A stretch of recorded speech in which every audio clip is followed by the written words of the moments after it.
Man in the moon, I see you are out there in your full moon glory and splendor, as I hope to be this Saturday night at the Pyramid Corners High School Fall Cotillion. See, this is my freshman year, so it is my first cotillion. And in a town where there is not a lot to look forward to, I have looked forward to this dance all my life. Naturally, I do not have a dress, and I do not have a date. And it does not escape me that I am set up for disaster.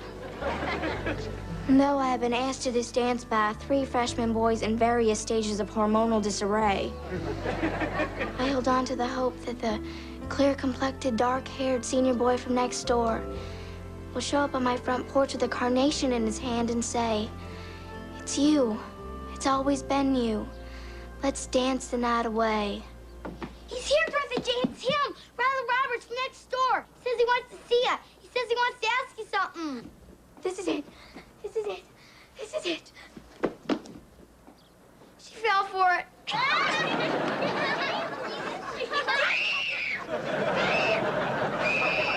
People say God looks out for the working man. Sure hope he's looking out for me. These empty pockets need a helping hand. Kitchen tables full of family.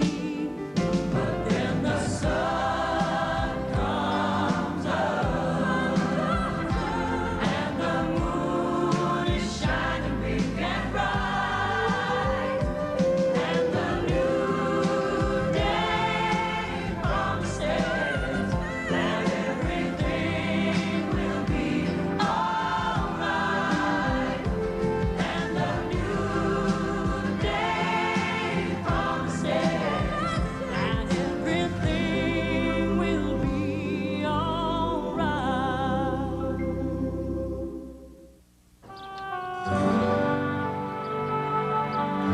I'm sure your mother's just gonna love the reupholstery job I did on her love seat. You are spectacular. Thank you very much.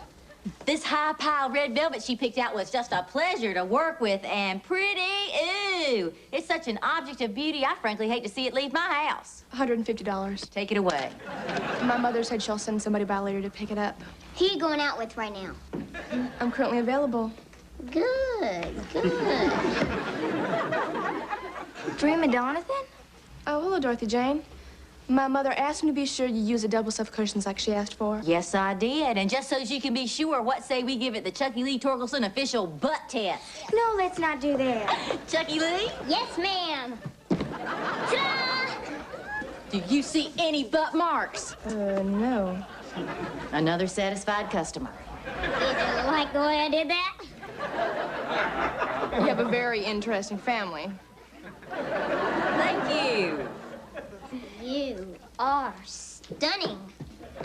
Yeah, you better hold me back. I'm on my way to Veneta to pick up my cotillion gown. I had it special ordered. What does your dress look like? It's indescribable, Dreama. I'll look forward to seeing it. Dorothy Jane, Desi's on the front porch. Nobody! Sister, hater.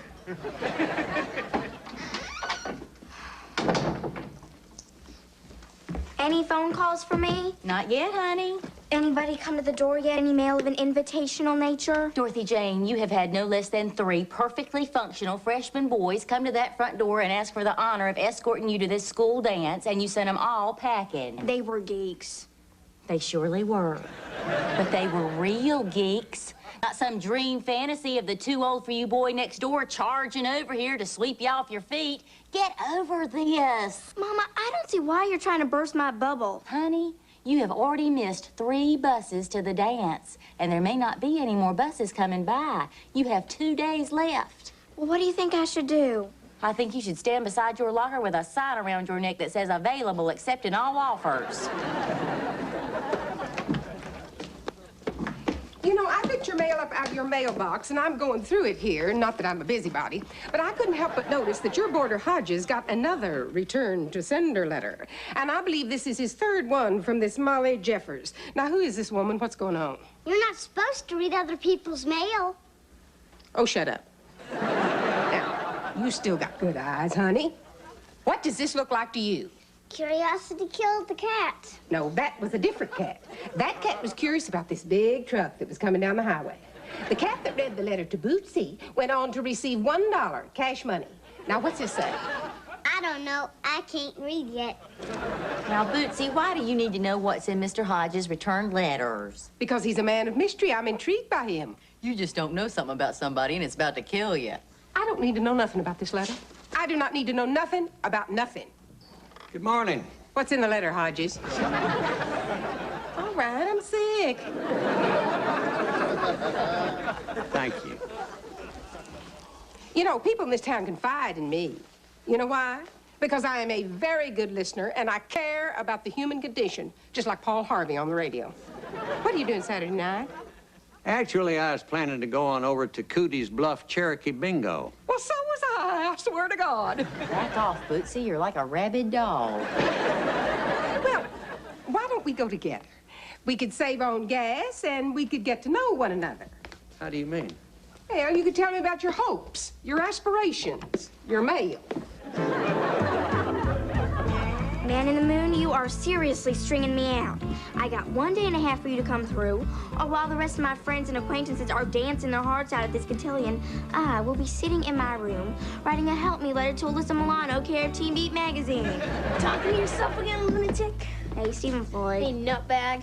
You know, you keep talking to the moon, nobody's gonna marry you. Well, I'm not worried about getting married just yet, Stephen Floyd. I don't blame you. You can't even get yourself a date to the dance. She's just particular, Stephen Floyd. Oh, what do you know, Chucky Lee? She's desperate, and she's gonna be a desperate old dried-up spinster. Like Florence Hank, the library lady.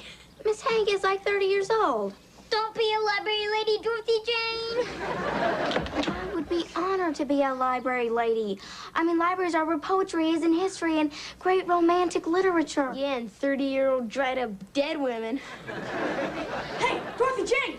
Oh, no. There's your dream date, Kirby Scroggins. No, don't leave. Hey, Kirby, go for it. If you got a minute, there's something I want to ask you for the third time. No, don't leave me with him. I'm sorry, Dorothy Jane. He's your last chance. Chucky Lee, library lady. Don't do that. Do what? Look at me with those I've been left in the pet shop window too long puppy eyes. I like to look at you. Well, snap out of it. There's nothing here for you. Now listen, Dorothy Jane. This is the last time I'm going to ask you to the cotillion tomorrow night. And if you say no this time, then I'm not going. Ooh, do I hear a buzz? No, Mrs. Torkelson, it's just me. Don't do this, Mother. So, do you want to go to the dance or what? Dorothy Jane, the favor of your reply is being requested. Last bus. Pulling away from the bus stop. No more buses. Walking home. Honk, honk. Yes, all right, I'll go. Nailed it. I nailed it. This is as beautiful as I always thought. Thank you, Dorothy Jane. You won't regret this. No, I'm sure I won't, Kirby. This is the happiest moment of my life. Well, we'll leave you two dance birds alone. Dorothy Jane! It's him! Right behind me, he's coming. Rather, Roberts, this is really, truly it. I'm not falling for that again with this. he's You right can just by cut it out. No, don't set him up. Besides, I've already accepted No, Kirby really. Scroggins' invitation, and I'm going to the He's cotillion with coming. him. He's here. There he is. Oh, you're going to the cotillion. I was going to just ask you about that. Oh, my God. Well, ask away, Roberts, because me and Dorothy Jane took cotillion classes. In the 4th grade. So we know all about it. We'll share a dip.